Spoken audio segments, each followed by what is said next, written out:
ईद के मौके पर पश्चिम बंगाल की मुख्यमंत्री ममता बनर्जी ने मुस्लिम भाइयों को शांत रहने के लिए कहा। कोलकाता में रेड रोड पर आयोजित ईद समारोह में ममता ने कहा कि मंच पर मौजूद मुस्लिम भाइयों से कहा कि दंगों में भी शांत रहे, नहीं तो एनआईए अरेस्ट कर लेगी। ममता ने कहा कि कोई भी अगर दंगा करने आता है तो आप शांत रहें। दीदी ने कहा कि हम उन्हें दंगा नहीं करने देंगे, अगर शांत नहीं रहेंगे तो वो एनआईए को भेज देंगे, एनआईए आपको अरेस्ट कर लेगी।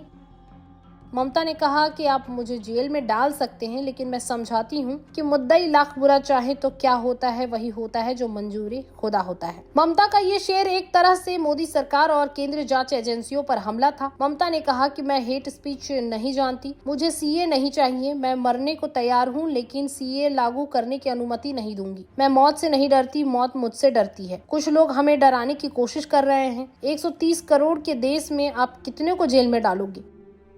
वहीं अल्लामा इकबाल के शेर को पढ़ते हुए ममता ने कहा कि खुदी को कर बुलंद इतना कि हर तकदीर से पहले खुदा बंदे से खुद पूछे, बता तेरी रजा क्या है। ममता ने कहा कि मेरी रजा मेरी इच्छा, हमारी इच्छा सर्वधर्म समभाव है। सीएम ममता ने कहा कि मुझे नहीं चाहिए सीए, मुझे नहीं चाहिए एनआरसी, मुझे नहीं चाहिए यूनिफॉर्म सिविल कोड।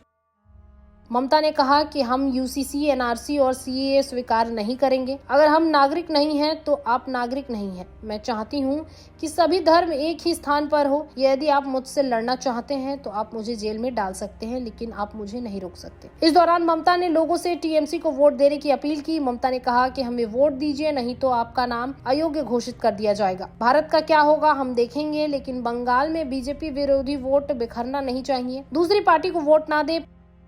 पश्चिम बंगाल में सीएम ने कहा कि अगर कोई दंगा करने की कोशिश करे तो अपना दिमाग शांत रखे। उन्होंने कहा कि किसी भी उकसावे में ना आए, आप शांत रहें। मैं शांत हूँ, शांत रहूंगी। फायदा उठाने की साजिश चल रही है, सतर्क रहें। मैं आपकी सुरक्षा की गारंटी लेती हूँ। जब तक मैं यहाँ हूँ मैं आपको सुरक्षित रखूंगी। अगर हम लोग गलती करेंगे तो हमारे लोगों को जमानत नहीं मिलेगी, लेकिन अगर बीजेपी कुछ करती है तो उन्हें जमानत मिल जाएगी। मैं न्यायपालिका से न्याय करने की अनुरोध करती हूँ। ममता ने आगे कहा कि आप ईडी, सीबीआई और एनआईए के सहारे साथ क्या करेंगे। आप हमारे साथ जितना अत्याचार करेंगे हम उतना अधिक प्रतिरोधी बनेंगे। बता दें कि संदेश खाली में ईडी की टीम पर हमला करने के बाद से मेदिनीपुर में एनआईए की टीम पर हमला कर दिया गया था। इसके बाद ममता ने कहा कि एनआईए की टीम रात में रेड करने क्यों गई थी। इसके बाद से ही इस घटना को लेकर बंगाल में सियासी उबाल मचा हुआ है।